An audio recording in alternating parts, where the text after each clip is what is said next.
With the county level Republican convention coming up on Saturday, March 21st, it made me think about the need for a video on what a real Republican is. There may be differing opinions, but here's mine. It's based on an ideal which might sometimes be too lofty to achieve. Nevertheless, you must have a belief to be anchored. There's two main parts to my definition.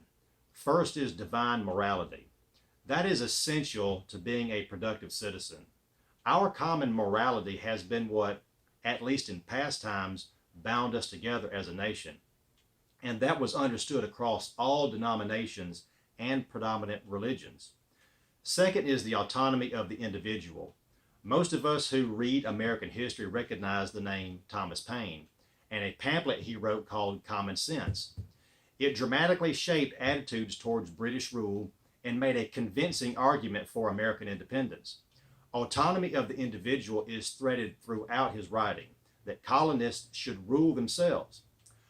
Our inheritance from the founders is the freedom to determine the direction of our lives, liberty in our speech and pursuits, but the most prominent to me is privacy.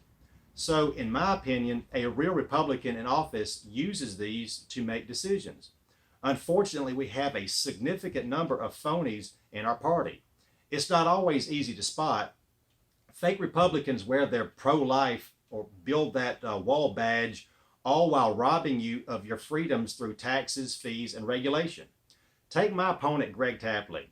He has sought to establish new forms of taxation, unscrupulously included referendums for new taxes in special elections where there's only single-digit turnout, proposed business license fees where you didn't even receive a service, a 1.5 mil ad valorem increase for the hospital when the vast majority had no clue what it was about. Then there's things like only 3 minutes for public comments at board meetings. If I'm elected, that will change. I mean, that's just disrespectful to the people of this county. Self-government is fundamentally built upon listening to the concerns and criticisms of our people. I regularly attend meetings. I've seen firsthand the current chairman's disregard for the views of others and for you keeping more of your money. He's no believer in the autonomy of the individual. And there are other examples, but I'm not trying to be overly inflammatory. You know, Thomas Jefferson was considered too inflammatory by the delegates at the First Continental Congress, but they later learned it was necessary to call British rule tyranny. And in that same manner, we Republicans that hold to those ideals I spoke of must purge out fake Republicans.